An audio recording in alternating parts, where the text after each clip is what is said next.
हुजूर बाबा सावन सिंह जी महाराज की जय। गुरु प्यारी साध संगत जी, एक बार हुजूर ने सत्संग में फरमाया कि पांचों कामेंद्रियां इस दुनिया के संवादों में फंस कर उस दुनिया से बेखबर हो गई और मन भी दुनिया के नज़ारे देखकर उस सूक्ष्म दुनिया से बेखबर हो गया। सब अपने असली घर को भूल गए। इस गफलत से जागने के लिए पूरा गुरु नाम और नाम का अभ्यास जरूरी है। माँ बाप, दुनिया के रिश्तेदार हमारी मदद नहीं कर सकते। काम, क्रोध आदि 5 डाकू हमारे शरीर के शहर को मनमाने ढंग से लूट रहे हैं, क्योंकि शरीर के शहर में पहरा देने वाले 5 कामेंद्रियां, मन और आत्मा सब बेखबर गहरी नींद सो रहे हैं और जो अमृत शरीर में परमात्मा ने आत्मा के लिए रखा था उसको वे डाकू पी रहे हैं। और यह मूर्ख दुनिया के खट्टे मीठे भोग विलास, धन दौलत और जायदादों के नशे में चूर होकर अपनी असली और स्थायी दौलत अमृत से खाली कर रहा है। मौत के बाद खाली हाथ जाएगा और फायदा तो क्या, अपनी असली पूंजी यानी आयु को खोकर सिर पीटता हुआ नरक या 84 में डाला जाएगा। यह इसलिए कि ना तो जीते जी पूरे गुरु की तलाश की और ना ही पूरे गुरु की शिक्षा के अनुसार भक्ति की। एक सत्संगी का पत्र मिला जो कि निम्नलिखित है। मेरी प्रीतम जी, मेरी गलती माफ़ करना जी, मुझ गरीब पर दया की दृष्टि करना जी। एक दिन मैं भजन पर बैठा, एक काला निशान बढ़ता देखा। बीच में रोशनी आती थी। रूह अंदर गई। वन, बगीचे, मंदिर, ऊंची नीची घाटियों पर पीर व मुरीद, गुरु व शिष्य जा रहे थे। रफ्तार बहुत तेज थी, जैसे आतिशबाजी जाती है ऐसी तेजी से जा रहे थे। आगे एक जगह आई, सुहावनी, सुंदर, आसपास सितारे चमकते हुए मालूम होते थे। यह जगह चौकोनी है। इसमें एक नगन बालक झूले में झूलते देखा। बिजली की चमक देखने में आती थी। रोशनी अति शीतल थी। आगे एक शहर देखा। बहुत सी स्त्रियां हाथ जोड़कर खड़ी थी, चुप सी, कुछ नहीं बोली। मैंने सतगुरु से पूछा जगह का नाम।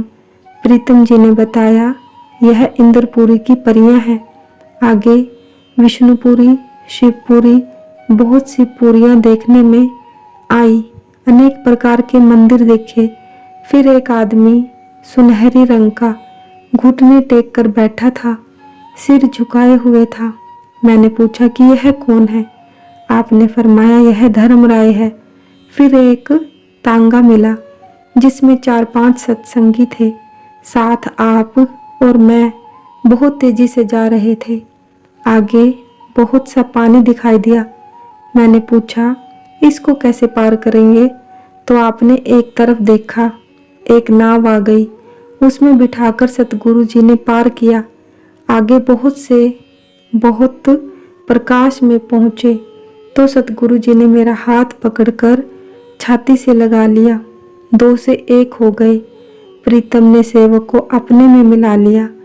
यह कौतुक करके महाराज जी अत्यंत प्रकाश में ऐसे छुप गए जैसे आकाश में बादल घटता बढ़ता मिल जाता है।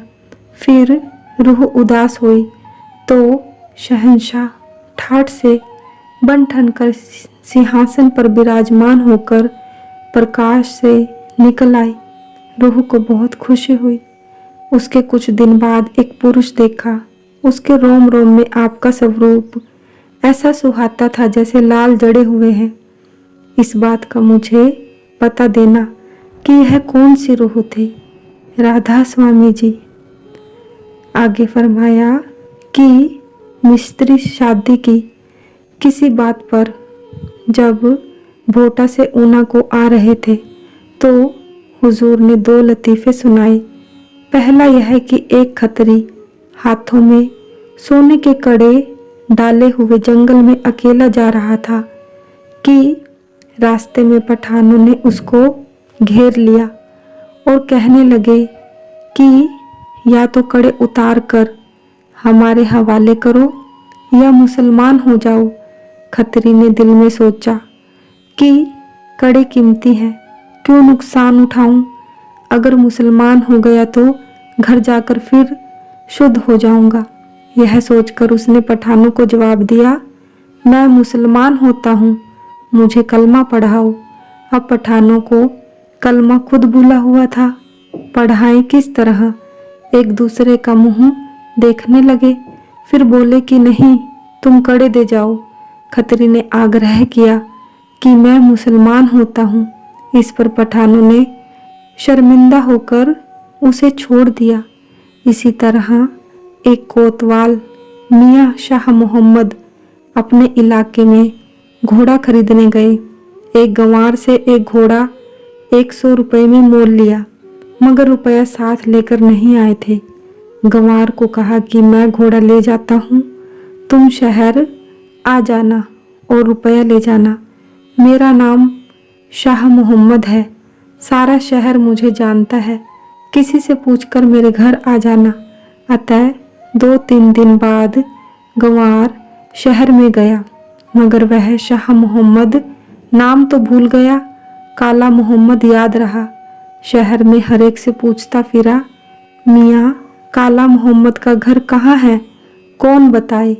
आखिरकार जब शाम हो गई तो एक समझदार आदमी उसको मिला। उसने सोचा यह गंवार आदमी नाम भूल गया है। उसको मियाँ शाह मोहम्मद के पास ले गया तो गंवार ने बहुत गुस्से में आकर कोतवाल साहिब को कहा कि आप तो कहते थे कि शहर का बच्चा बच्चा आपका नाम जानता है, मगर आपको तो आपके पड़ोसी भी नहीं जानते। कोतवाल ने कहा कि क्या नाम पूछा था? वह बोला, काला मोहम्मद ही तुमने बताया था। उसने कहा, बेशक तेरा कसूर नहीं, मेरा ही कसूर है कि तेरे जैसे मूर्ख से पाला पड़ा। सतगुरु महाराज की जय। सतगुरु तेरा ही आसरा, सच्चे पातशाह तेरा शुक्र है। जय गुरुदेव।